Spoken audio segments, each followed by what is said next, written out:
Yes, ni Paradizo TV twarabiyemeje twarabihaye kandi koko ntago tuzigera tubatenguha n'umunsi n'umwe. Ni amakuru rero kuva muri Congo mu burasirazuba bwayo. M23 bigeze hehe, imirwano igeze hehe? Kuri uyu munsi rero nibwo umuriro wongeye kwaka hagati ya M23 ndetse na FARDC ahitwa Kanyabusoro. Intambara yongeye kwaduka hagati ya FARDC na M23 ahitwa Kanyabusoro mu birometero 5 uvuye ku kigo cya gisirikare cya Rumangabo n'agace ka Kazuba. BBC dukesha aya makuru yemeje ko impande zombi zasakiranye. Amakuru ava muri UN avuga ko kuwa kane M23 yateye FARDC mu birindiro byayo ahitwa Kanyabusoro. Iyi mirwano yongeye kubura nyuma y'iminsi 2 gusa Kagame na Kisekedi bahuriye Rwanda muri Angola mu nama yo guhosha iyo ntambara. Muri iyo nama bahujwe na perezida wa Angola Joao Lourenço. Hari hanzwe ko M23 iva mu bice yafashe byose igahagarika imirwano. Ni ingingo yavuze ko itazubahiriza nk'uko umuvugizi wayo Major Wiringoma yabitangaje. Yagize ati turahava kugira ngo tujye hehe, kugira ngo dusubire mu buhungiro. Twebwe turi abanyekongo, muragira ngo tubeho nta gihugu tugira. Yavuze ko ibi biganiro by'i Rwanda ntacyo bizageraho. Ati twebwe turwanira impamvu nziza kandi y'ukuri. Aheruka kubwira BBC ko iki kibazo cy'uyu mutwe ari ikibazo cya politike kireba abanyekongo, kidakwiye kuganirwaho hagati y'u Rwanda na Congo. Kuva muri Kamena M23 yigaruriye ibice bimwe byo mu ntara ya Kivu ya ruguru birimo n'umujyi wa Bunagana uri ku mupaka na Uganda. Leta ya Congo ishinja leta y'u Rwanda guha ubufasha umutwe wa M23. Leta y'u Rwanda nayo igashinja FARDC gukorana n'umutwe wa FDLR urimo bamwe mu bo u Rwanda rushinja gusiga bakoze genocide mu 1994. Nta ruhande rwemera ibyo rushinjwa. Tukiri muri Congo kandi hari amakuru yavugaga ko muri Nyakanga 2019 François Beya wari umujyanama wihariye wa Perezida Felix Tshisekedi mu by'umutekano yashyizeho itsinda ryari rishinzwe kujya mu biganiro n'u Rwanda byerekeye kubahoza ari abarwanyi b'umutwe witwaje intwaro wa M23 baruhungiyemo. Ikinyamakuru Jeune Afrique cyabonye inyandiko zibyemeza gisobanura ko itsinda ryari riyobowe na General Delphine Kahimbi wari ukuriye ubutasi.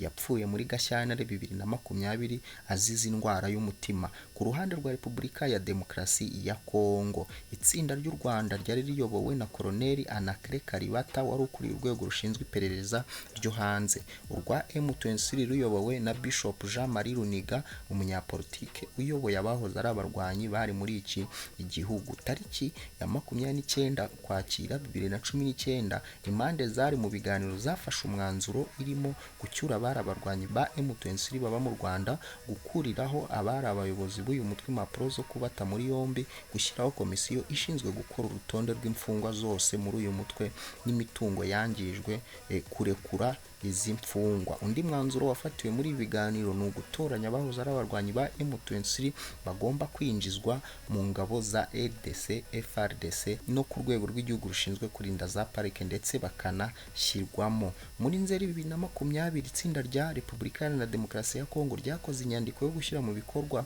ibikubiye mu myanzuro y'ibiganiro rijyana n'ingengo y'imari y'iki gikorwa y'amadolari $2,346,110 kubaba bari mu Rwanda, 31,500 kuba muri Uganda. Byari byarateganyijwe ko abahoze ari abarwanyi ba M23 bazakirwa mu nkambi ya Mura iri mu yahoze ari intara ya Katanga. Gusa ngo kubera ko leta ya Repubulika ya Demokarasi ya Congo itabyemeranyijeho n'ihuriro rya FCC rya Joseph Kabila wabaye perezida, igikorwa kimuriwe mu nkambi ya Kananga. Leta ya Repubulika ya Demokarasi ya Congo kugeza ubu ntirubahiriza imyanzuro yafatiwe muri ibyo biganiro. Ikaba ari nayo mpamvu abahoze ari abarwanyi ba M23 babaga muri Uganda bongeye kwisuganya begura intwaro. Ingaruka yabyo ni imirwano ikomeje muri teritwari ya Rucuru guhera mu ntangiriro y'uyu mwaka.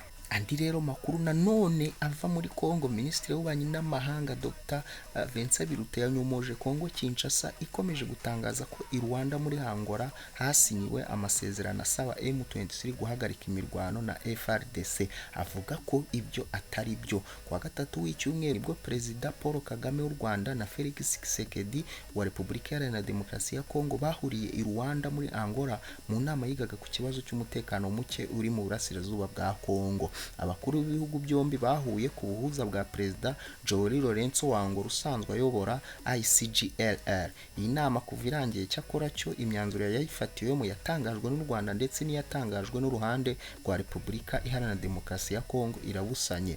Prezidansi ya Congo Kinshasa mu myanzuro yatangaje harimo kuba ngo M23 yarasabwe guhagarika imirwano ndetse ikanava no mu bice yigaruriye ibinyuranyije n'ibyatangajwe n'u Rwanda. U Rwanda rwo rwagaragaje ko ikibazo cy'uyu mutwe kigomba gukemurirwa imbere mu gihugu cya Repubulika Iharanira Demokarasi ya Congo hagendewe ku myanzuro y'inama y'abakuru b'ibihugu bya East Africa yabereye i Nairobi. Imyanzuro y'inama y'i Nairobi yasabye M23 na FARDC guhagarika imirwano ahubwo bagakemura ikibazo bafitanye bisunze inzira ya politiki bijyanye no kuba Repubulika Iharanira Demokarasi ya Congo ikomeje gurura isa n'iyishyira. Minisitiri Biruta abinyujije kuri Twitter yasabye iki gihugu kureka gukwiza ibihuha kigoreka ibyanzuruwe muri iyi nama. Kuri Twitter yagize ati imyanzuro y'inama y'inyabutatu ya Rwanda ni inyandiko isobanutse igaragaza inshingano n'ibigomba gukorwa n'impande zitandukanye hamwe n'abafatanyabikorwa.